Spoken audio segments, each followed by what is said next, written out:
Telangana ఇవ్వబోతున్నారా? Package ఏ ప్రాంతానికి ప్రకటించబోతున్నారు? ఈ ప్రశ్నలకు సమాధానం రావాలంటే కాంగ్రెస్ వర్కింగ్ కమిటీ మీటింగ్ జరగాలి. ఇంతకీ సిడబ్ల్యూసీ మీటింగ్ ఎప్పుడు? ఆ డేట్ ఇంకా రాకముందే తెలంగాణ ఇచ్చే దిశగా ఆలోచనలు జరుగుతున్నట్టు సంకేతాలు అందుతున్నాయి. నిజంగానే కాంగ్రెస్ తెలంగాణపై తేల్చేయాలని నిర్ణయించుకుందా? టాపిక్ డైవర్షన్ కోసమే రాయల తెలంగాణ చర్చ తెరపైకి వచ్చిందా? ఇంతకీ ఢిల్లీలో ఏం జరుగుతోంది? తెలంగాణ ఇస్తున్నారన్న అభిప్రాయం ఎందుకు వస్తోంది? దీనిపై V6 స్పాట్లైట్. తెలంగాణ ఇవ్వడం దాదాపు ఖాయమైందా? ఇదే ప్రశ్న ఇప్పుడు ఢిల్లీలోనూ రాష్ట్రంలోనూ కలకలం రేపుతోంది. సిడబ్ల్యూసీ కోర్టులోకి బాల్ వెళ్లిన తర్వాత జరుగుతున్న సంఘటనలు ఈ ప్రచారానికి బలాన్నిస్తున్నాయి. ఢిల్లీ పెద్దలు కావాలనే ఈ సంకేతాలు ఇస్తున్నారా? రాష్ట్రంలో పట్టు నిలబెట్టుకోవటానికి కొత్త ప్లాన్ రెడీ చేస్తున్నారా? తెలంగాణపై ఢిల్లీలో ఏం జరుగుతోంది? కోర్ కమిటీ మీటింగ్ సమయంలో రాష్ట్ర కాంగ్రెస్ వ్యవహారాల ఇన్ఛార్జ్ దిగ్విజయ్ సింగ్ రాష్ట్ర నేతలకిచ్చిన నోట్ రాజకీయంగా హాట్ టాపిక్ గా మారింది. రాష్ట్ర ఏర్పాటు ప్రక్రియలో ఎన్ని దశలు ఉంటాయి, ఏ దశకు ఎంత సమయం పడుతుందో వివరిస్తూ కేంద్ర హోంశాఖ రూపొందించిన నోట్ను ఆయన CM Kiran Kumar Reddy, deputy CM Damodara Rajanarasimha, PCC chief Botsa సత్యనారాయణకు ఇచ్చినట్టు తెలుస్తోంది. అంటే కోర్ కమిటీ మీటింగ్ కంటే చాలా ముందే రాష్ట్ర ఏర్పాటు ప్రక్రియపై వివరాలు సేకరించినట్టు అర్థమవుతోంది.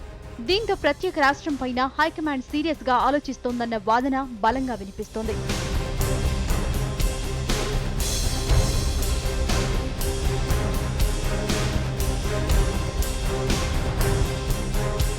హోంశాఖ నోట్ ప్రకారం కొత్త రాష్ట్రం ఏర్పాటుకు 215 రోజుల టైం పడుతుంది. అంటే దాదాపు 7 నెలలు. ఇప్పటి నుంచి చూసుకున్నా ఇది సరిగ్గా ఎన్నికలకు ఉన్న సమయం. ఈ ప్రక్రియలో 12 దశలు ఉంటాయని హోంశాఖ చెప్పింది. రాష్ట్ర విభజనకు అనుకూలంగా అసెంబ్లీలో తీర్మానం చేయడంతో మొదలయ్యే ఈ ప్రాసెస్ పార్లమెంటు ఆమోదించిన బిల్లుపై రాష్ట్రపతి సంతకం చేయడంతో ముగుస్తుంది. మొదటి అడుగు రాష్ట్ర అసెంబ్లీ తీర్మానం. రాష్ట్రాన్ని విభజిస్తూ కొత్త రాష్ట్రాన్ని ఏర్పాటు చేయాలని అసెంబ్లీ సింగిల్ లైన్లో తీర్మానం చేస్తుంది. ఇప్పుడున్న పరిస్థితుల్లో మన రాష్ట్రంలో దీనికి అసెంబ్లీని ప్రత్యేకంగా సమావేశపరచాల్సి ఉంటుంది. దీనికి కనీసం 10 రోజులు పడుతుంది.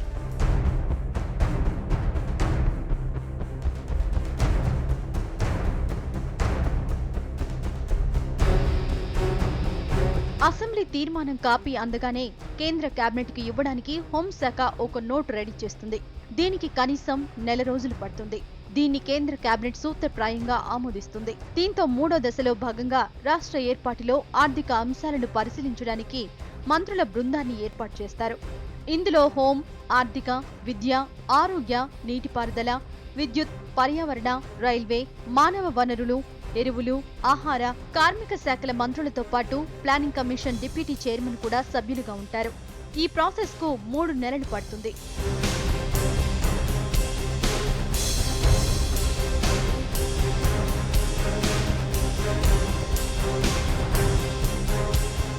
గ్రూప్ ఆఫ్ మినిస్టర్స్ సూచనలు అందిన తర్వాత రాష్ట్ర ఏర్పాటుపై హోంశాఖ మరో నోట్ రెడీ చేస్తుంది. ఇందులోనూ రాష్ట్రాల పునర్విభజన బిల్లు కూడా ఉంటుంది. దీనికి 15 రోజులు పడుతుంది. తర్వాత దశలో ఈ బిల్లును కేబినెట్ ఆమోదం కోసం పంపిస్తారు. అలాగే దీన్ని అసెంబ్లీకి రిఫర్ చేయాలని రాష్ట్రపతిని కోరతారు.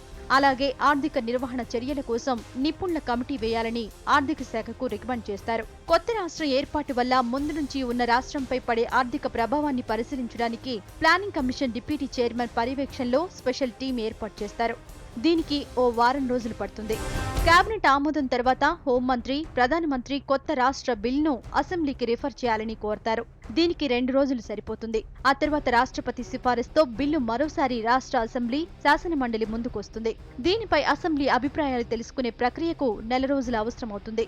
ఆపై కేబినెట్ నోట్తో పాటు పునర్విభజన డ్రాఫ్ట్ బిల్లును న్యాయశాఖకు పంపిస్తారు. దీనికి వారం పడుతుంది. లా మినిస్ట్రీ అభిప్రాయం రాగానే డ్రాఫ్ట్ బిల్తో పాటు మరో నోట్ రెడీ చేసి కేబినెట్ కు పంపిస్తుంది హోంశాఖ. దీనికి మరో 5 రోజులవుతుంది. పునర్విభజన బిల్లును లోక్సభలో గాని, రాజ్యసభలో గాని ప్రవేశపెట్టబోతున్నట్టు హోంశాఖ 2 రోజుల నోటీస్ ఇస్తుంది.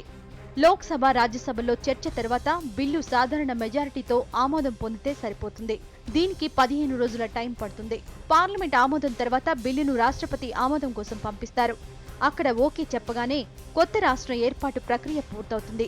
తెలంగాణకు అనుకూలంగా నిర్ణయం తీసుకుంటే ఈ ప్రక్రియను అనుసరించాలని హోంశాఖ నోట్ చెబుతోంది. హోంశాఖ నోటు ఉద్దేశమేంటి? తెలంగాణ రాష్ట్రం ఇవ్వడానికేనా? ఇవ్వడం అంత ఈజీ కాదని చెప్పడమా? సమైక్యవాదం వినిపించిన నేతలు ఎందుకు ఒక్కసారిగా మెత్తబడిపోయారు? ఢిల్లీ పరిణామాల తర్వాత రాష్ట్రంలో స్పష్టంగా కనిపించిన మార్పిది. కానీ అసలు సినిమా ఇంకా ముందుంది. రాష్ట్ర విభజనకు అనుకూలంగా నిర్ణయం తీసుకుంటే తమ పరిస్థితి ఏంటన్న ఆందోళన అన్ని పార్టీల్లోనూ మొదలైంది. కాస్త అటూ ఇటూగా 7 నెలలు ఎన్నికలకున్న టైం ఇది. ఇప్పటి వరకు రాష్ట్రాన్ని కదిలించిన సమస్యలు రెండే: తెలంగాణ ఉద్యమం, జగన్ ఆస్తుల కేసు. కానీ హైకమాండ్ తెలంగాణపై తీసుకునే నిర్ణయంతో సీన్ మొత్తం మారిపోబోతోంది. నిర్ణయం విభజనకు అనుకూలంగా ఉంటుందన్న అంచనాలతో అన్ని పార్టీల్లోనూ హీట్ మొదలైంది. ఏం చేయాలి, ఎన్నికలను ఎలా ఎదుర్కోవాలి అన్న చర్చలతో నేతల బుర్ర హీటెక్కిపోతోంది. రాష్ట్ర విభజన అనివార్యమైతే రాజకీయ ముఖచిత్రం పూర్తిగా మారిపోయే అవకాశం ఉందని విశ్లేషకుల అంచనా. ముఖ్యంగా అధికార కాంగ్రెస్ పార్టీ సీమాంధ్ర ప్రాంతంలో తీవ్రంగా దెబ్బతింటుందని విశ్లేషిస్తున్నారు. అదే టైంలో తెలంగాణలో టీడీపీ కూడా తీవ్రంగా నష్టపోతుంది. అయితే రాష్ట్రం వచ్చిన క్రెడిట్తో తెలంగాణలో తిరుగులేని పరిస్థితి ఉంటుందని కాంగ్రెస్ లెక్కలేసుకుంటోంది. కాంగ్రెస్ ఆశలు ఎలా ఉన్నా టీఆర్ఎస్ తన లెక్కలు తాను వేసుకుంటోంది. రాష్ట్రాన్ని ఏ పార్టీ ప్రకటించినా ఉద్యమాన్ని నిర్మించి నడిపించిన క్రెడిట్ తమదేనని చెప్తోంది. దీంతో జనం కూడా టీఆర్ఎస్ని గెలిపిస్తారని ధీమాగా అంటోంది. కాంగ్రెస్ తెలంగాణ ఇస్తుందన్న నమ్మకం లేదంటోంది టీఆర్ఎస్. తెలంగాణ వచ్చాక సెంటిమెంట్ ఉండదు కాబట్టి టీఆర్ఎస్ నష్టపోతుందన్న వాదనను ఆ పార్టీ కొట్టిపారేస్తోంది. తెలంగాణ కోసం పుట్టిన పార్టీ, తెలంగాణ కోసం కొట్లాడిన పార్టీ, నీకంటే చాలా పవిత్రమైన పార్టీ మాది. నా ఇంటి ముందులో పోయి నీ ఇంటి ముందనే ఖాళీ అయితే తప్ప మా ఇంటి ముందు ఖాళీ కాదు. ఖచ్చితంగా తెలంగాణ రాష్ట్ర సమితి తెలంగాణ రాష్ట్రం తేవడంతో పాటు తెలంగాణ పునర్నిర్మాణంలో కూడా అద్భుతమైన పాలు పంచుకుంటుంది. వీళ్ళకి నమ్మితే నాకు ఎస్ఎంఎస్లు వస్తున్నాయి. ఈ తెలంగాణ బానిసలను నమ్మి వాళ్ళ చేతుల్లో తెలంగాణ పెడితే మళ్ళా ఆందోళనకి అమ్ముడు పోతారు సార్, మళ్ళీ మొదటికే పోతుంది కథ. కాబట్టి టీఆర్ఎస్ యాక్టివ్గా ఉండాలి. ఖచ్చితంగా టీఆర్ఎస్ అప్రమత్తంగా ఉంటేనే మాకు రక్షణ ఉంటుందని చెప్పి తెలంగాణ మేధావి లోకం, విద్యార్థి లోకం, తెలంగాణ రైతులు, తెలంగాణ సమాజం అంతా కూడా ఈరోజు అనుకుంటూ ఉన్నారు. కాబట్టి ఎట్టి పరిస్థితులలో ఈ బులిబుచ్చికాలకు వీటికి నమ్మేది లేదు. క్రెడిట్ విషయంలో కాంగ్రెస్ టీఆర్ఎస్ సొంత వ్యూహాలు రూపొందించుకుంటున్నాయి. రాష్ట్రం ఇస్తే తిరుగులేని గెలుపు దక్కుతుందని కాంగ్రెస్ బలంగా నమ్ముతోంది. కానీ 3 ఏళ్ల పాటు సాగదీసిన పాపం 1000 మంది దాకా ఆత్మహత్యలు చేసుకోవటానికి కారణం కాంగ్రెసేనని, దీన్ని మరిచిపోయి ఆ పార్టీకి ఓటేసే పరిస్థితి ఉండదని టీఆర్ఎస్ అంచనా వేస్తోంది. తెలంగాణ వచ్చిన తర్వాత పునర్నిర్మాణంలో కీలక పాత్ర పోషిస్తామని చెబుతోంది. గత 60 సంవత్సరాలుగా అణగబడితనం, లేదా వాళ్ళ ఐడెంటిటీ పోగొట్టుకునేతనం, లేదా ఆత్మగౌరవాన్ని పన్నుగా పెట్టిన కారణం, ఎన్నో కారణాలు ఉన్నాయి. వాటన్నిటినీ మేము విన్ బ్యాక్ చేసిన తర్వాత రీగెయిన్ చేస్తేనే దానికి తెలంగాణ మేము సార్థకం చేసిన వాళ్ళం అవుతాం, కానీ లేకపోతే తెలంగాణ సార్థకం చేసిన వాళ్ళం కాము. కాబట్టి దాని గురించి టీఆర్ఎస్ అనేది ఒక పర్మనెంట్ పొలిటికల్ శక్తి అన్నమాట.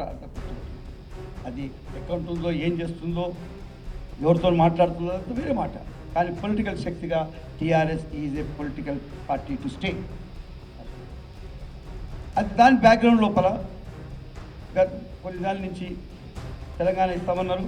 Totally welcome Telangana. ఎందుకు వెల్కమ్ అంటే మేము కొట్లాడింది అది. మరోవైపు కాంగ్రెస్ టీఆర్ఎస్ రెండు టీడీపీపై విరుచుకుపడుతున్నాయి. తెలంగాణలో బలమైన కేడర్ ఉన్న టీడీపీ ఉద్యమం తర్వాత బలహీనపడింది. 2 ప్రాంతాల్లో 2 మాటలతో విశ్వసనీయత పోగొట్టుకుంది. దీంతో తెలంగాణ రాష్ట్రం ఏర్పాటైతే ఆ పార్టీ పూర్తిగా నష్టపోతుందన్న అంచనాలున్నాయి. ఈ అవకాశాన్ని ఉపయోగించుకోవటానికి కాంగ్రెస్ టీఆర్ఎస్ ప్రయత్నిస్తున్నాయి. ఇక వైసీపీ పరిస్థితి అంతంత మాత్రంగానే ఉంది. ఉద్యమం విషయంలో చెప్పుకోవటానికి ఇష్యూ లేకుండా పోయింది. వైఎస్ పథకాలను గుర్తు చేస్తూ ఆయన అభిమానుల ఓట్లను కాపాడుకోవటం తప్ప తెలంగాణలో ఆ పార్టీ గట్టి పోటీ ఇచ్చే అవకాశం ఉండకపోవచ్చని విశ్లేషకులు చెప్తున్నారు. ఇక విభజన జరిగితే సీమాంధ్రలో అసలు పోటీ వైసీపీ టీడీపీల మధ్య ఉండే పరిస్థితి కనిపిస్తోంది. రాష్ట్రాన్ని విడగొట్టిందన్న కారణంతో కాంగ్రెస్ ఘోరంగా నష్టపోతుందని ఆ పార్టీ నేతలే చెప్తున్నారు. 7 నెలల ప్రక్రియ, విభజన తర్వాత లెక్కలు అన్నీ పక్కన పెడితే ఇంతకీ ఎలాంటి నిర్ణయం రాబోతోంది? తెలంగాణకు అనుకూలమేనా? హైకమాండ్ నిర్ణయం ఎప్పటికీ? ఇంకా ఆలస్యం చేసే అవకాశం ఉందా? ఢిల్లీ వెళ్ళొచ్చిన నేతల మాటలను బట్టి జరుగుతున్న పరిణామాలను చూసి ఎవరి అంచనాలు వాళ్ళు వేస్తున్నారు. కొన్నాళ్ల పాటు రాయల తెలంగాణ ఇస్తున్నారంటూ విపరీతమైన ప్రచారం. ఆచరణ సాధ్యమా కాదా అన్నది వదిలేసి హడావిడి. ఆ తర్వాత ప్యాకేజీకి హంగామా. తెలంగాణకే ప్యాకేజీ ఇస్తారని సమైక్యవాదులు, సీమాంధ్రకే ప్యాకేజీ ఇవ్వాలని తెలంగాణ వాదుల మాటల యుద్ధం.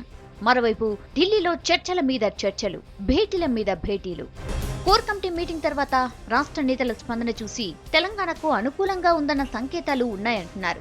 దామోదర ధీమాగా మాట్లాడుతుంటే సీఎం సైలెంట్ అయ్యారు. బొత్స డీలా పడ్డారు. కోర్ కమిటీ భేటీకి ముందే తిరుమలకు వెళ్లి రాష్ట్రం సమైక్యంగా ఉండాలని మొక్కుకున్నారు బొత్స. మీటింగ్ తర్వాత ఆయనలో నిరాశ కనిపిస్తోంది. సమైక్యానికి అనుకూలంగా నివేదిక ఇచ్చిన హైకమాండ్ నుంచి మాత్రం ఆ దిశగా సంకేతాలు లేవని చెప్తున్నారు. సమైక్యవాదం వినిపిస్తున్న నేతలు కూడా హైకమాండ్ మాటకు కట్టుబడి ఉంటానంటూనే నిరాశగా మాట్లాడుతున్నారు. విడదీస్తే పార్టీ నష్టపోతుందంటూ కాస్త బెదిరింపు వాయిస్ కూడా వినిపిస్తున్నారు. హైకమాండ్ మీద భారం పెట్టకుండా మహానేతల ఆత్మలే రాష్ట్రాన్ని కాపాడతాయని చెప్తున్నారు ఎమ్మెల్యే ఆనం వివేకానంద రెడ్డి. చివరికి ఎంపీ లగడపాటి రాజగోపాల్ కూడా కాడి వదిలేశారు. విభజనకు అనుకూలంగా పరిణామాలు ఉన్నాయన్న నిరాశ ఆయన మాటల్లో వినిపిస్తోంది. తెలంగాణ ప్రాంతాన్నంతా కూడా ఈరోజు ఈ స్థాయిలో ఉందంటే 6, 7, 8 స్థాయిల్లో ఉందంటే దానికి కారణం ఆంధ్ర ప్రాంత ముఖ్యమంత్రులు. తెలంగాణ ప్రాంతం ఎంతమంది ఆంధ్ర ముఖ్యమంత్రులు ఉన్నారో అంతమంది తెలంగాణ ప్రాంతం నుంచి కూడా ముఖ్యమంత్రులు ఉన్నారు. కానీ వారి సమయాల్లో ఏది కూడా జరగదు. ఎంతోమంది మహానుభావులు త్యాగాల ఫలితం ఈ ఆంధ్రప్రదేశ్. వారి యొక్క ఆత్మలు ఎవరి కూడా శాంతించవు. ఈ రాష్ట్రాన్ని చీలిస్తే వాళ్ళ ఆత్మల యొక్క బలమే ఈ రాష్ట్రాన్ని కాపాడుతుంది సమైక్యంగా. కాంగ్రెస్ పార్టీ సమైక్యంగా మనం సమైక్యానికి మనం ఏదైతే 2001 తీర్మానాన్ని కట్టుబడిగా ఉండగలిగితే, మార్పు చేర్పులు చేయకుండా రాష్ట్ర సమైక్యంగా ఉంచగలిగితే ఖచ్చితంగా 2009లో ఎలాగైతే షేప్కి మన కాంగ్రెస్ పార్టీ గెలిపించుకున్నామో అదే రీతిలో ప్రతి ప్రాంతంలో కూడా ప్రజలు ఖచ్చితంగా మనకి తగిన రీతిలో వాళ్ళ అభిప్రాయం తెలియజేస్తారు. అందుకని అలాగో ఆ ట్రాక్ రికార్డ్ అర్థం చేసుకోమని కూడా చెప్పడం జరిగింది. కాకపోతే మాకు ఉత్పన్న ప్రశ్న, ఎందుకంటే అన్ని పార్టీలు ఒప్పుకోగా మనం ఎందుకు ఒప్పుకోకూడదు అని ప్రశ్న వచ్చింది. ఆ ప్రశ్న తగిన రీతిలో మేము జవాబు చెప్తూనే ఉన్నాం. అది ప్రజలు రేపు ఆ ప్రశ్నకి జవాబు చెప్తారు, ప్రజలు తగిన తీర్పు చెప్తారు అని కూడా చెప్పడం కూడా జరిగింది. సో ఇవన్నీ కూడా జరుగుతున్న సందర్భంలో ఖచ్చితంగా ఇంకా నిర్ణయం చేయలేదు కాబట్టి ఆందోళన చాలా మందిలో ఉండొచ్చు. మరోవైపు తెలంగాణ రాష్ట్రం ఇవ్వడం అంత తేలిక కాదన్న సంకేతాలు ఇవ్వడానికే హోమ్ మినిస్ట్రీ నోట్ను బయటపెట్టారని వాదించే వాళ్ళు ఉన్నారు. ఇవేం తెలంగాణకు అనుకూలం కాదని వారంటున్నారు. అటు సీమాంధ్ర మంత్రులు, నేతలు వరుసగా సీఎంను కలుస్తుంటే ఇటు తెలంగాణ నేతలు డిప్యూటీ సీఎంతో భేటీల మీద భేటీలు అవుతున్నారు. రెండు వర్గాల వాళ్ళు ఎవరి వాదనకు అనుకూలమైన అంశాలను వాళ్ళు ప్రస్తావిస్తున్నారు. ఇదే సమయంలో తాజాగా ఢిల్లీలో కేంద్ర మంత్రి జైపాల్ రెడ్డిని దిగ్విజయ్ సింగ్ కలిసి మాట్లాడడం కొత్త చర్చకు తెరతీసింది. ఆ తర్వాత జైపాల్ మరో కేంద్ర మంత్రి వీరప్ప మొయిలీతోనూ తెలంగాణ అంశంపై మాట్లాడడం కొత్త ట్విస్ట్ ఇచ్చింది. ఈ పరిణామాల తర్వాత తెలంగాణపై ఇప్పటికే హైకమాండ్ నిర్ణయం తీసుకుందని ప్రచారం మొదలైంది. బిల్లు రెడీ అవుతోందని ఆగస్టులో జరిగే పార్లమెంట్ సమావేశాల్లో ప్రవేశపెడతారన్న వాదన వినిపిస్తోంది. అయితే ఇవన్నీ జరగడానికి ముందే సిడబ్ల్యూసీ భేటీ జరగాల్సి ఉంది. ఆ నిర్ణయం కూడా ఈ నెలాఖరులోపే ఉంటుందని చెప్తున్నారు. రాష్ట్ర విభజనకు అన్ని అనుకూలంగా మారిపోయినట్టేనా? ఇక ఏ అడ్డంకులు లేవా అంటే ఇంకా ఉన్నాయి. అదే రాజధాని. అవును, హైదరాబాద్ పరిస్థితి ఏంటి? రాష్ట్రం విడిపోతే నగరాన్ని ఏం చేయబోతున్నారు? అన్ని ప్రాంతాల వాళ్ళు స్థిరపడిన మహానగరాన్ని చూపిస్తూ ఇంతకాలంగా సమైక్యవాదులు రాష్ట్ర విభజనను వ్యతిరేకిస్తూ వచ్చారు. ఇప్పుడు విభజనపై నిర్ణయం తీసుకుంటే సిటీపై ఎలాంటి ఏర్పాటు చేయాలన్న అంశంపైనే అందరూ దృష్టి పడింది. నిజానికి రాష్ట్ర విభజనపై కాంగ్రెస్ హైకమాండ్ నిర్ణయం తీసుకోవడానికి ఎక్కువ టైం పట్టదు. కానీ కీలకమైన సమస్యలు ఉండడం వల్లే ఇంకా టైం తీసుకుంటోందని చెబుతున్నారు. వాటిలో అతిపెద్ద అంశం గ్రేటర్ హైదరాబాద్ హోదా ఏంటన్నది. దీనిపైనే కాంగ్రెస్ సీరియస్ గా ఆలోచిస్తున్నట్టు తెలుస్తోంది. పీసీసీ చీఫ్ బొత్స ఇచ్చిన రిపోర్ట్ ప్రకారం తెలంగాణ రాష్ట్ర ఏర్పాటుకు అనుకూలంగా నిర్ణయం తీసుకుంటే హైదరాబాద్ ను ప్రత్యేకంగా చూడాలని కోరినట్టు తెలుస్తోంది. పైగా సిటీని ప్రత్యేక హోదాతో ఉంచాలని కూడా కోరారు. అయితే ఇది ఆచరణ సాధ్యమేనా అన్నదానిపై సందేహాలున్నాయి. పైగా ఈ ప్రతిపాదనను తెలంగాణ వాదులు అంగీకరించే అవకాశం లేదు. హైదరాబాద్లో కీలకమైన కేంద్ర ప్రభుత్వ సంస్థలు, అంతర్జాతీయ సంస్థలు ఉండడంతో దక్షిణాదిలో కీలకమైన నగరాల్లో ఒకటిగా మారింది. దీంతో దీన్ని ప్రత్యేకంగా చూడాలన్నది బొత్స వాదన. మరోవైపు ఢిల్లీలో జైపాల్ రెడ్డితో భేటీలోనూ దిగ్విజయ్ ప్రత్యేకంగా హైదరాబాద్ భవిష్యత్తు గురించి అడగడం ఇంట్రెస్టింగ్ గా మారింది. తెలంగాణపై నిర్ణయానికి హైదరాబాద్ ఇష్యూగా మారింది. కానీ ఎన్ని వాదనలున్నా హైదరాబాద్ భౌగోళికంగా తెలంగాణ మధ్యలో ఉంది. దీన్ని విడదీసి చూడడం సాధ్యం కాదు.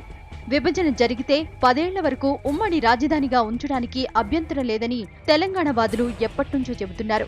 ఆ కాలంలో సీమాంధ్రలో కొత్త రాజధానిని నిర్మించుకునే అవకాశం ఉందంటున్నారు. హైదరాబాద్పై తాత్కాలిక ఏర్పాటు ఏదైనా అభ్యంతరం లేదని చెబుతున్నారు. హైదరాబాద్ పైన స్పష్టత రాగానే ఇక నిర్ణయం తీసుకోవడానికి ఎక్కువ కాలం పట్టకపోవచ్చు. కానీ యూపీఏ పక్షాలను సంప్రదించాలన్న కాంగ్రెస్ నేతల మాట తెలంగాణ వాదుల్లో అనుమానాలు రేపుతోంది. పైగా తొలి అడుగులోనే అసెంబ్లీ తీర్మానం ఉంటుందని హోంశాఖ నోట్ ఉంది. అసెంబ్లీ తీర్మానం తప్పనిసరి కాదని, ఫార్మాలిటీయేనని తెలంగాణ వాదులు అంటున్నారు. అయినా ఆ పేరుతో మరికొంతకాలం టైంపాస్ చేసే అవకాశం ఉందన్న అనుమానాలున్నాయి. ఇప్పుడు బాల్ సిడబ్ల్యూసీ కోర్టులో ఉంది. అది పార్లమెంట్లోకి నెడుతుందా, అసెంబ్లీలోకి నెడుతుందా అన్నది నెల రోజుల్లో తేలిపోతుంది.